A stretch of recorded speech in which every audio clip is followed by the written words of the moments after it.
Hello guys, আমি এখন food recipe বানাবো।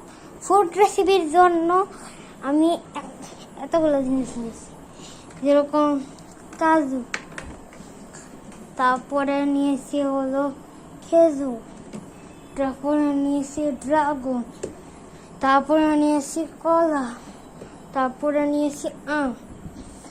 তারপর এইসব আমার মা কেটে দিবে। মা, তুমি কেটে দিবে তো? ঠিক আছে, তাহলে এইসব নিয়ে যাও। হ্যালো, আমার মা এইসব কেটে দিয়েছে, দেখেন কেটে দিয়েছে।